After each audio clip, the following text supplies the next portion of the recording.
Welcome to part 2 of my investment casting project.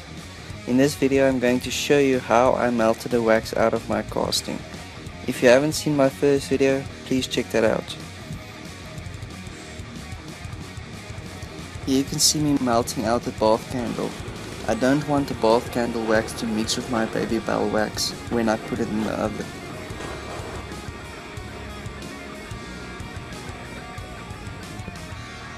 Now we need the oven to melt the wax out of the plaster.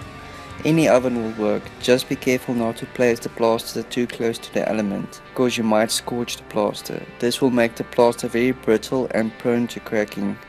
A cool trick to try is to place a pan of water underneath the plaster for the wax to drip into. This will help to decrease the amount of smoke caused by the wax evaporating. The problem is I don't have an oven large enough for the plaster. And secondly, I have found that if you melt the wax indoors, the whole house smells like wax. So I decided to build my own oven. For the heat source, I'm using a propane gas burner that I'm going to fit to a galvanized steel pipe with some fittings.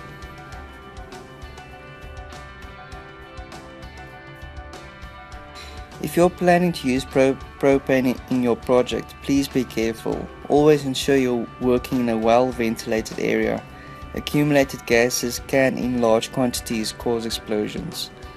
Always have ignition source on your burner before you open the gas. Trust me, no one looks good without eyebrows. In the case of an oven, you don't want any rubber components near the flame. This is why I'm using a 1.5 meter steel pipe. And never leave an open flame unattended. Propane is dangerous and extreme care must be taken. Here I'm connecting the gas tube to a regulator, which in turn will be fitted to a propane canister. If you're ever having trouble to connect a rubber tube to a steel fitting, just place a tube in some hot water for 10 to 15 seconds. This will make the rubber soft and easy to stretch over the steel fitting. Here I'm using plumber's tape to ensure I've got a good seal on the side where the tube connects to the steel pipe. However, I'm not using plumber's tape on the burner side because firstly, it will melt, and secondly, it's not really needed as any leaks will simply combust inside the oven.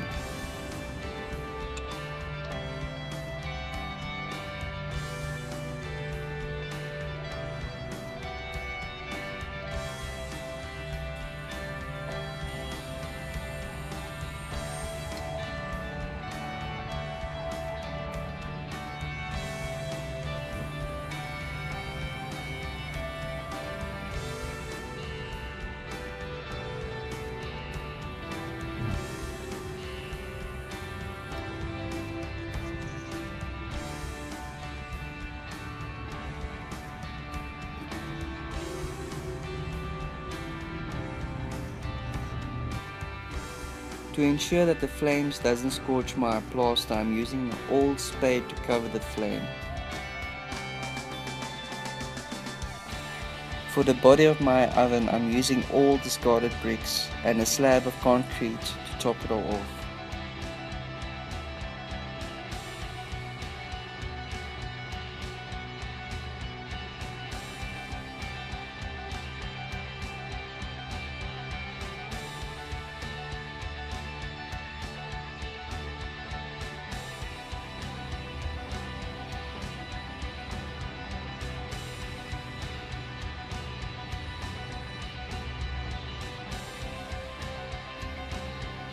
To fill all the gaps, I'm using mud.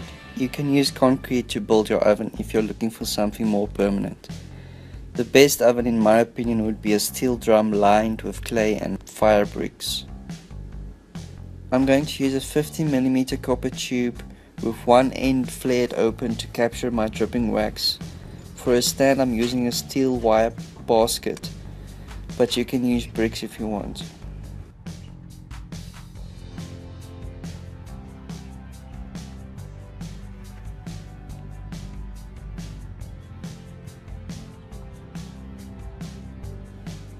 Some more mud to fill in all the gaps.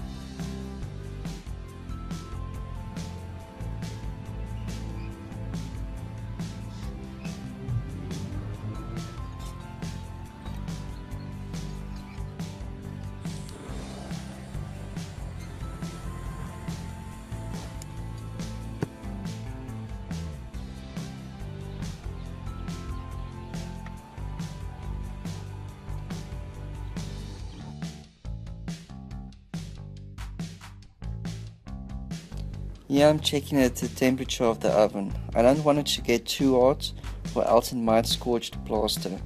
I'm aiming for around about 200 degrees Celsius.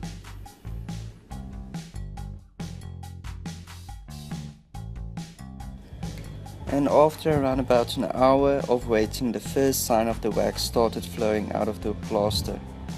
At this point it's safe to switch off the gas, as the oven should retain its heat long enough for all the wax to melt.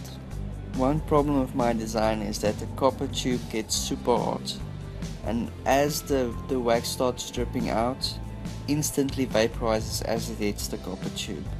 So I need to come up with a better idea. And finally I have my soot covered plaster mold ready for casting.